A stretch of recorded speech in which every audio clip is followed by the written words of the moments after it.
Roman Reigns dan The Usos bersatu kembali. The Rock lawan Roman Reigns atau Cody Rhodes?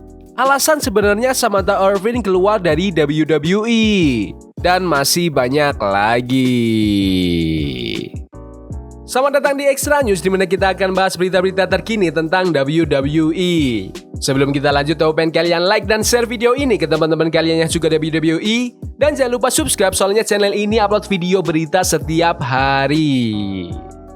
Roman Reigns dan The Usos bersatu kembali.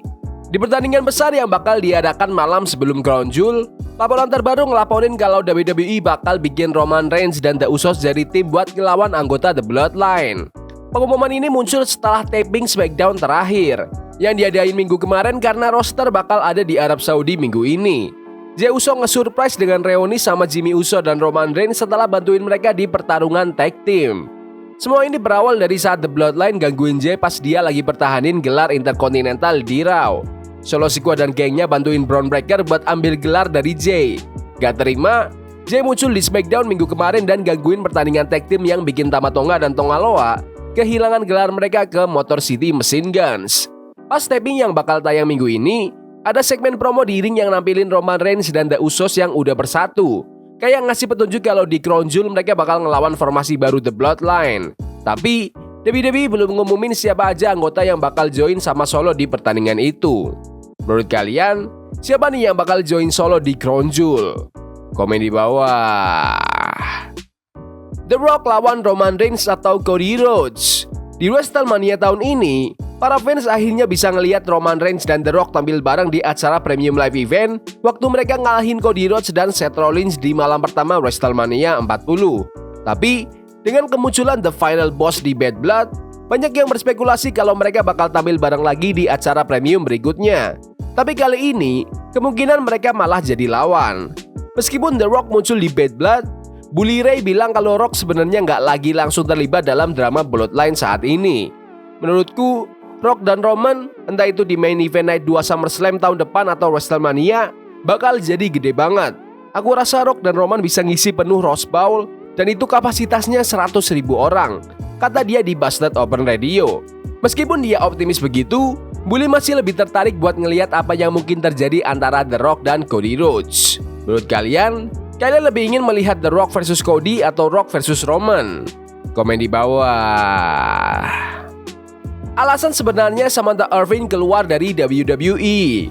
Nanggepin komentar fans, Irvin bilang kalau sebenarnya dia punya passion yang lebih besar dari sekedar jadi announcer. Dia emang semangat ngerjain tugasnya, tapi katanya itu bukan passionnya.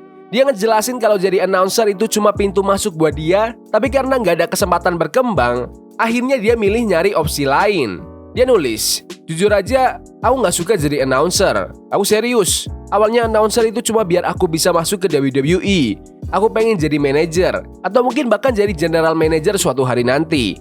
Tapi WWE nggak ngelihat aku di posisi lain selain announcer. Aku suka nonton aksi di ring, tapi aku nggak suka jadi announcer. Irvin ngejelasin kalau dari awal tujuannya di WWE emang pengen naik ke peran yang lebih besar di layar.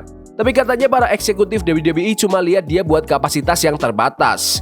Ini yang akhirnya bikin dia mutusin buat keluar, dan dia nyaman aja ngelakuin itu karena dia nggak harus kerja di posisi yang dia nggak suka. Apalagi suaminya, Ricochet, juga udah kaya raya, katanya. Dia juga ngasih kode kalau Ricochet juga nggak dikasih banyak kesempatan di WWE, yang jadi alasan dia keluar. Dia bilang cerita soal Ricochet yang selalu dapat posisi bagus itu nggak benar. Irvin nambahin, aku seneng gak perlu lagi kerja di tempat yang aku gak suka. Ini jelas pertanyaan yang bikin banyak fans kaget. Bukan masalah orang-orang, uang atau manajemen, dia cuma gak cinta sama perannya di situ. Akhirnya, meskipun kayaknya dia nyindir WWE karena gak kasih dia kesempatan buat ngembangin diri, para fans tetap berharap semoga passion dan karisma Irvin bakal bawa dia ke peluang baru. WWE sendiri udah move on dan rekrut sang legenda Lilian Garcia kembali buat posisi announcer full time. Menurut kalian, apakah keputusan Irvin ada sangkut pautnya sama Ricochet yang di AEW? Komen di bawah. Respon Dominic ke para penonton yang ngebu keras. WWE Superstar Dominic Mysterio baru-baru ini jadi bintang tamu di acara Inside bareng Chris Van Vliet.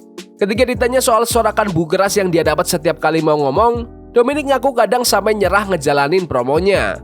Kadang aku udah nyerah aja pas promo karena nggak mungkin aku diem 2 menit cuma buat nunggu mereka berhenti nyorakin. Jadi ya terpaksa lanjut aja, kata Dominic Mysterio. Entah ke Finn atau JD atau Liv, aku tinggal ngelihat mereka sambil bilang, kalian aja yang ngomong, karena penonton emang nggak ngasih aku kesempatan buat ngomong.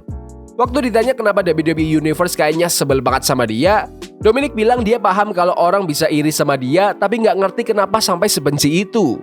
Selain karena iri, ya karena aku cakep, punya rambut yang terbaik, kumis paling keren, jelas punya darah juara, dan punya juara dunia wanita paling top di sampingku, Liv Morgan, tentu aja. Jadi aku ngerti lah kalau orang-orang itu iri. Tapi kenapa harus benci? Aku nggak pernah ngelakuin apa-apa ke mereka. Mereka kan cuma orang biasa. Menurut kalian, apakah Dominic pantas dibu habis-habisan? Komen di bawah. Stephanie Vaquer dan Giulia timbulkan gebrakan di NXT. Vaquer dan Giulia udah bikin heboh sebelum resmi gabung WWE. Sejak debut mereka masing-masing, mereka terus bikin fans NXT antusias. Ngomong di acara Busted Open Radio, Shawn Michaels ngasih pujian tinggi buat Giulia dan Stephanie Vaquer. Kalian bisa lihat bakat spesial mereka dan alasan kenapa WWE dan NXT ngejar mereka berdua, kata Michaels. Mereka punya it factor. Itu kelihatan pas mereka muncul. Mereka punya aura yang beda. Roxanne Perez dan Cora Jade juga tahu kalau kalian bisa akrab dan punya hubungan baik sama orang di balik layar. Tapi pas pendatang baru datang dengan hype, kompetisi yang sehat jadi makin kerasa di divisi wanita kita karena emang kuat banget. Michael selanjut bilang kalau Stephanie Vaquer dan Giulia udah tampil keren sejak datang ke NXT. Dia juga bilang kalau mereka masih dalam proses penyesuaian sehari-hari, tapi Michael yakin mereka udah siap buat bikin gebrakan di NXT. Orang-orang datang ke NXT dengan hype dari luar dan para cewek kita kadang kesal soal itu juga, kata dia. Gak ada yang lebih kesal dari Roxanne Perez dan Cora Jade. Dari sudut pandang Roxanne, dia merasa dia salah satu pilar di sini. Mereka pengen bikin Vaquer dan Giulia buktiin diri mereka. Aku rasa Stephanie dan Giulia paham itu. Mereka udah tampil keren sejak datang ke NXT. Mereka masih adaptasi, tapi begitu masuk ring, dua cewek ini siap banget buat bikin gebrakan di NXT dan WWE. Menurut kalian, apakah Giulia dan Vaquer itu lebih baik dari Roxanne dan Cora? Komen di bawah. Crown Jewel sangat mewah.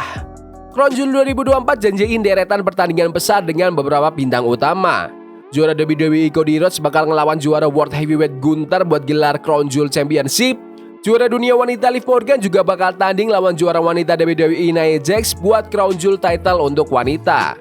Selain itu, gelar United States Championship bakal dipertaruhkan dengan LA Knight yang bakal ngelawan Andrade dan Carmelo Hayes di triple threat match. Pertandingan seru lainnya termasuk Seth Rollins yang bakal duel lawan Bronson Reed dan Randy Orton balik buat ngelawan Kevin Owens. Pertandingan tag team wanita dengan 4 tim juga baru aja ditambahin minggu kemarin. WWE benar-benar nggak setengah-setengah buat acara ini. Mereka pengen bikin Crown Jewel jadi salah satu acara paling besar tahun ini. Nambahin pertandingan Bloodline di detik-detik terakhir juga nunjukin seberapa padat acara ini. Kalau ada yang kritik, mungkin karena WWE kayak nggak terlalu mikirin pengembangan cerita buat di acara premium ini. Tapi sebagian besar, ceritanya emang udah dibangun sebelum diumumin sih. Komen prediksi kalian untuk pertandingan-pertandingan di Crown Jewel. Bintang WWE kalah di acara premium TNA. Seorang bintang WWE NXT kalah di pertandingan Bound for Glory 2024 TNA Wrestling. Dengan adanya crossover antara TNA dan NXT di TNA Impact, ada tag team antar perusahaan yang nantang buat rebut gelar malam ini. Di Bound for Glory, Dani Luna dan Jody Threat mempertaruhkan gelar TNA Knockouts Tag Team Championship mereka melawan tim yang terdiri dari 1 bintang WWE NXT dan 1 bintang TNA. Yang nantang gelar itu adalah duo Wendy Choo dan Rosemary yang udah sering kerjasama di NXT dan TNA Impact dalam beberapa minggu terakhir. Sayangnya, Choo dan Rosemary belum berhasil karena Luna dan Threat masih mempertahankan gelar mereka. Di acara ini, Joe Hendry juga kalah ngelawan Nick Nemeth yang dulu dikenal sebagai Dolph Ziggler di WWE buat gelar TNA World Championship. Menurut kalian gimana TNA Bound for Glory tahun ini? Bagus? Gak bagus? Komen di kolom komentar.